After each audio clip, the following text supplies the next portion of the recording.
नमस्कार दोस्तों, आज इस वीडियो के अंदर मैं आपको एक इंपॉर्टेंट जानकारी देने के लिए आया हूं। रिसेंटली अभी सुप्रीम कोर्ट ऑफ इंडिया के द्वारा एक अपना जजमेंट पास करा गया है। इस जजमेंट के अंदर एक बहुत इंपॉर्टेंट बात बताई हुई है जो पहले मेरे हिसाब से सुप्रीम कोर्ट ऑफ इंडिया ने इतनी बारीकी से और इतने क्लियर शब्दों में नहीं बताई थी।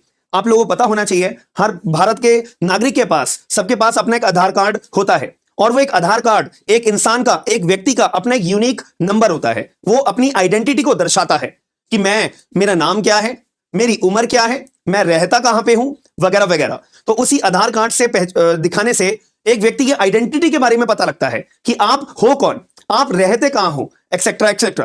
तो ये अपना आधार कार्ड आइडेंटिटी के पर्पस के लिए इस्तेमाल किया जाता है। अब यहां पे एक डाउट आ जाता है, अगर मान लेते हैं कोई व्यक्ति अपने आप में माइनर है या कोई व्यक्ति अपने आप में मेजर है, कोई व्यक्ति 18 साल से कम उम्र का है या कोई व्यक्ति 18 साल से ज्यादा उम्र का है। अब यहां पे एक सवाल का जवाब हमारे को ढूंढना पड़ता था कि क्या आधार कार्ड अपना for the purpose of determination of the age, किसी की उम्र क्या है उसको पहचानने के लिए क्या आधार कार्ड को हम इस्तेमाल में ले सकते हैं। यहां पे एक बहुत बड़ा सवाल सामने आ जाता था जिसका क्लियर कट हमारे को कोई जजमेंट के अंदर बताया हुआ नहीं था। अगर हम ढूंढने पे जाएंगे सुप्रीम कोर्ट ऑफ इंडिया के जजमेंट्स के रिगार्डिंग, तो क्लियर कट यहां पे कहीं बताया हुआ नहीं था। इनफैक्ट अगर कोई मुझसे पूछेगा कि कोई कानून के अंदर ये बात लिखी हुई है, अगर मैं बोलूंगा हाँ, और अगर डीप स्टडी आपने करी होगी कानून की तो आप इसका जवाब दोगे हाँ, लेकिन एक जनरल भाषा में अगर मैं बात करूंगा ना, तो यहां पर सुप्रीम कोर्ट ऑफ इंडिया ने अभी ऑफिशियली अपना जजमेंट जारी कर ये बात क्लैरिफाई कर दी है कि आधार कार्ड का इस्तेमाल आप जो है किसी व्यक्ति की एज को डिटरमाइन करने के लिए कभी नहीं कर सकते हो। यह बात को हमेशा ध्यान रखिएगा। ये जजमेंट का नाम क्या है? Saroj and others versus IFFCO Tokyo general insurance company and others. ये अपना जजमेंट है officially supreme court of India का 2024। यहां पे सुप्रीम कोर्ट ने 2024 में अपना जजमेंट पास करा है। अब मैं एक बात और क्लैरिफाई आपको कर देता हूं कि सर क्या बाकी हाई कोर्ट्स के द्वारा भी ऐसा कोई जजमेंट पास करा गया है जिसमें हाई कोर्ट ने क्लैरिफाई करा है कि क्या आधार कार्ड का इस्तेमाल डिटर्मिनेशन ऑफ द एज को हम कर सकते हैं, नहीं कर सकते? इसका आंसर होगा हाँ। यहां पे बतेरे हाई कोर्ट के जजमेंट्स है, जहां पे मैं आपको स्क्रीन के ऊपर दिखा रहा हूं। Manoj Kumar Yadav versus state of MP, ये मध्य प्रदेश हाई कोर्ट के द्वारा जजमेंट दिया गया है। Navdeep Singh and another versus state of Punjab and others, Punjab and Haryana high court का भी अपना जजमेंट पास करा गया है। State of Maharashtra versus unique identification authority of India and others, Bombay high court के द्वारा भी अपना जजमेंट पास करा गया है। Gopal bhai Narayan bhai Vagaliya versus Union of India and others, state of Gujarat high court के द्वारा भी अपना जजमेंट पास करा गया है। Shabnam versus NCT of Delhi, Delhi high court के द्वारा भी अपना जजमेंट पास करा गया है। इन सारे के सारे हाईकोर्ट के जजमेंट्स, इनफैक्ट 2024 का सुप्रीम कोर्ट ऑफ इंडिया का जजमेंट एक ही बात बोलते हैं कि कोई भी व्यक्ति अपना अगर एज की डिटर्मिनेशन करनी है, आप कितने साल के हो, आप माइनर हो या आप मेजर हो, तो यह पहचानना है, तो उस व्यक्ति के आधार कार्ड से बेसिस पे, आधार कार्ड के बेसिस पे हम ये नहीं पहचान सकेंगे, हम ये कंक्लूसिव प्रूफ नहीं मानेंगे कि यह व्यक्ति की उम्र एक्चुअल में यही होगी। क्यों? क्योंकि आधार कार्ड पे तो इसके ये डेट ऑफ बर्थ लिखी हुई है, क्योंकि आधार कार्ड में तो इसकी ये उम्र लिखी हुई है, तो हम तो ये मान लेते हैं। ये कभी नहीं माना जाएगा। आधार कार्ड को डिटर्मिनेशन ऑफ द एज के तौर पे इस्तेमाल में as evidence in the court कभी नहीं माना जाएगा। ये बात को हमेशा याद रखिएगा।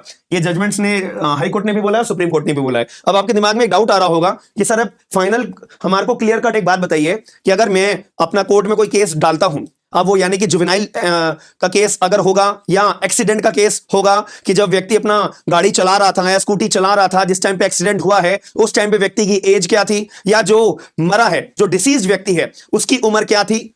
अब ये एज हमारे को डिटरमाइन करने के लिए बहुत सारे केसेस हैं, अलग अलग तरह के केसेस होते हैं। तो वहां पे या तो मैं अगर प्लेंटिफ की बात करूं या डिफेंडेंट की बात करूं या विक्टिम की बात करूं या मैं डिफेंस के तौर पे अपना एक्यूज की बात करूं, उनकी एज को डिटरमाइन करने के लिए अगर मुद्दा कोर्ट में रेज होता है तो क्या क्या सबूत हम ला सकते हैं, क्या क्या सबूत हमें पेश करने पड़ेंगे एज को डिटरमाइन करने के लिए। देखो यहाँ पे 3 रास्ते होते हैं। 3 चीजों में से कोई भी एक चीज अगर आप कोर्ट में पेश कर देते हो तो वो अपना आइडेंटिफिकेशन करना सही होता है। इसके लिए अपना एक कानून है, juvenile justice care and protection act 2015। ये अपना कानून है। इस कानून के अंदर एक सेक्शन नंबर 94 है जो बहुत इंपॉर्टेंट है। इस सेक्शन 94 के अंदर क्लियर रूप से एक बात बता रखी है, presumption and determination of age. हम प्रिज्यूम कर लेंगे या हम डिटरमाइन करेंगे इस व्यक्ति की उम्र ये है अगर आप ये वाले दस्तावेज हमारे सामने कोर्ट में पेश कर दोगे एज एन एविडेंस के रूप में। तो यहां पे कौन कौन से डॉक्यूमेंट सबसे पहले पेश कर सकते हो, ये बात को याद रखिएगा। इसका क्लॉज नंबर 2 है। क्लॉज नंबर 2 के अंदर ये बात बोल रखी है, पहली बात डेट ऑफ बर्थ सर्टिफिकेट। अब अगर आप पेश कर देते हो जो अपना स्कूल के अंदर आपको मिलता है, यानी कि 10वीं की मार्कशीट, 12वीं की मार्कशीट, स्कूल का लिविंग सर्टिफिकेट। जब आप अपनी 12वीं क्लास पूरी कर लेते हो तो स्कूल की तरफ से आपको स्कूल लिविंग सर्टिफिकेट मिलता है, वो सर्टिफिकेट लेके आ जाओ। 12वीं की मार्कशीट, 10वीं की मार्कशीट लेकर आ जाओ। वो आप डॉक्यूमेंट के बेसिस पे for the determination of the age, for the presumption of the age का के तौर पे इस्तेमाल में कर सकते हो, पहली बात। लेकिन अगर आपके पास ये नहीं है तो आप क्या कर सकते हो, बर्थ सर्टिफिकेट आप लेकर आ सकते हो, ठीक है। म्यूनिसिपल अथॉरिटी के द्वारा या कोई एनी अदर कॉर्पोरेशन के द्वारा आपका जो है बर्थ सर्टिफिकेट अपना इशू करा गया है तो वो आप लेकर आ सकते हो। लेकिन अगर मान लेते हैं मेरे पास में ये वाला सर्टिफिकेट भी नहीं है, तब क्या होगा, तब मेरी उम्र कैसे पहचानी जाएगी? देखो भाई, आधार कार्ड, पैन कार्ड, ये सब तो इस्तेमाल में हो नहीं सकते। सुप्रीम कोर्ट ऑफ इंडिया ने भी बात क्लियर बोल दी है। अब मैं कैसे अपने आप को प्रूव करूंगा? ये दो डॉक्यूमेंट्स है, अब ये दोनों डॉक्यूमेंट्स भी नहीं है मेरे पास में, तो कैसे होगी? तो तीसरा मेथड ये होता है, फाइनली आखिर में आपका क्या कराया जाएगा, ऑसिफिकेशन टेस्ट। आपका आखिर में क्या कराया जाएगा, ऑसिफिकेशन टेस्ट। अभी ऑसिफिकेशन टेस्ट क्या होता है? पहली बात, जैसे आपके सामने कोई भी अपना व्यक्ति, भले ही वो विक्टिम है, भले ही वो एक्यूज है, भले ही वो प्लेंटिफ है, भले ही वो डिफेंडेंट है, इसकी उम्र पहचाननी है। तो उम्र पहचानने के लिए पहले तो डॉक्यूमेंट्स नहीं है, तो ऑसिफिकेशन टेस्ट का जज साहब के द्वारा ऑर्डर किया जाता है। अपनी मनमर्जी से आप ऑसिफिकेशन टेस्ट नहीं करा सकते हो और ये सबूत में पेश नहीं कर सकते हो। पहले आपको ये दोनों डॉक्यूमेंट्स नहीं है, ये बात अपनी कोर्ट में पेश करनी पड़ेगी। उसके बाद जब साहब ऑर्डर करेंगे। ऑसिफिकेशन टेस्ट के अंदर क्या होता है, उस व्यक्ति की हड्डियों की जांच होती है, हड्डियों की जांच करी जाती है और हड्डियों की जांच करने के बाद में यह पहचाना जाता है शायद इसकी उम्र इतनी रही होगी, शायद इसकी उम्र 18 से कम होगी, शायद इसकी उम्र 18 से ज्यादा होगी, 20 साल होगी, 22 साल, 40 साल, 45 साल होगी। तो हड्डियों की जांच करके निकाली जाती है। अब यहां पे ना 100% एक्यूरेट रिपोर्ट तो निकाल नहीं सकते, बिल्कुल डंके की चोट पे तो हम बता नहीं सकते कि हाँ ऑसिफिकेशन टेस्ट करके इसकी उम्र यही है गारंटी के साथ। तो इसीलिए यहां पर क्या बोला जाता है, +2 -2।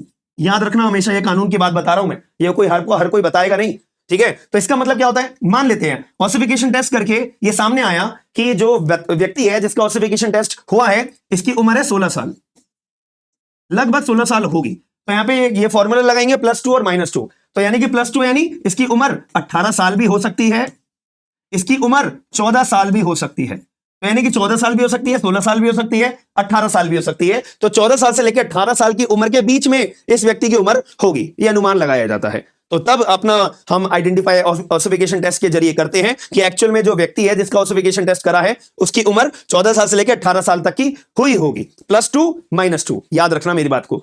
तो अगर आपको ये मैंने आपको वीडियो के माध्यम से जो जानकारी प्रोवाइड कराई है, अगर आपको वीडियो के अंदर जो भी मैंने आपको जानकारी बताई है, आधार कार्ड के रिगार्डिंग, सुप्रीम कोर्ट के जजमेंट के रिगार्डिंग, वेरियस हाई कोर्ट के जजमेंट्स के रिगार्डिंग, कानून के रिगार्डिंग, अपना juvenile justice care and protection act of children act, अपना ये हमारा कानून है, तो इसका सेक्शन 194 आता है, ये बहुत इंपॉर्टेंट है, याद रखिएगा। और ये हाई कोर्ट के जजमेंट्स भी मैंने आपको बता दिए हैं। तो आपका क्या पॉइंट ऑफ व्यू है, एक बार कमेंट बॉक्स के अंदर बताइएगा। साथ ही में मेरे को सभी लोग एक बार ये जरूर बताइएगा, ये ऑसिफिकेशन टेस्ट +2 -2 की जानकारी आप में से कितने लोगों को थी और कितने लोगों को नहीं थी, एक बार कमेंट बॉक्स के अंदर जरूर बताइएगा। और आप में से अगर जो लोग हैं अपना जुडिशरी की तैयारी कर रहे हैं, तो आप लोग हमारे बैचेस भी ज्वाइन करना चाहते हो, जो डिटेल में अगर आपको कोई भी सब्जेक्ट पढ़ना है, एआईबी का एग्जाम देने जा रहे हो, तो ये हमारा पूरा कंप्लीट बैच है। आप लोग ज्वाइन कर अपना हिंदी एंड इंग्लिश में पूरी क्लासेस होती हैं, हिंदी और इंग्लिश में पूरे के पूरे नोट्स मिलते हैं, हिंदी और इंग्लिश में सारे के सारे टेस्ट कंडक्ट करवाए जाते हैं। तो आप लोग अपना ज्वाइन कर सकते हो। लेकिन अगर आपका टारगेट जुडिशरी का है, तो हमारा भारतीय साक्ष्य अधिनियम का बैच, फैमिली लॉ का जिसमें कंप्लीट हिंदू लॉ और मुस्लिम लॉ एंड टीपीए का बैच एंड अपना कॉन्स्टिट्यूशन का बैच अगर ज्वाइन करना चाहते हो तो कर सकते हो। इसमें प्रीलिम्स, मेंस की आपकी कंप्लीट जानकारी, कंप्लीट यहाँ पे स्टडी आपकी डेली बेसिस पे लाइव क्लासेस में होती है। तो आप लोग बैच ज्वाइन कर सकते हो। बट करना क्या है उसके लिए, स्मार्ट एंड लीगल गाइडेंस का आपको एप्लीकेशन डाउनलोड करना है। एंड्रॉइड यूजर्स हो तो आप लोग गूगल पे स्टोर पे आप लोग स्मार्ट एंड लीगल गाइडेंस डालोगे, एप्लीकेशन आ जाएगी। आईफोन यूजर्स हो तो उनको डाउनलोड कैसे करना है, सिंपल सा मेथड है, आप लोग डिस्क्रिप्शन बॉक्स एक बार चेक कर लोगे, इजीली आप अपनी हमारी एप्लीकेशन को डाउनलोड कर सकते हो। लेकिन आपको लगता है यार मेरे पास तो लैपटॉप भी है, तो लैपटॉप में मैं क्लासेस देख सकता हूं, बिल्कुल देख सकते हो। तो वो उसके लिए भी डिस्क्रिप्शन बॉक्स के अंदर लिंक अवेलेबल है, आप लोग वहां पे भी अपना वेब पोर्टल पे एक्सेस अपना ले सकते हो। तो सारे बैचेस अवेलेबल हैं। अब मेन तैयारी करने की जिम्मेदारी, तैयारी करने की मेहनत आपकी है। तो अगर वीडियो पसंद आई हो तो लाइक, शेयर, सब्सक्राइब और लोगों को शेयर जरूर करिएगा। हम मिलते हैं नेक्स्ट वीडियो के अंदर। थैंक यू, धन्यवाद।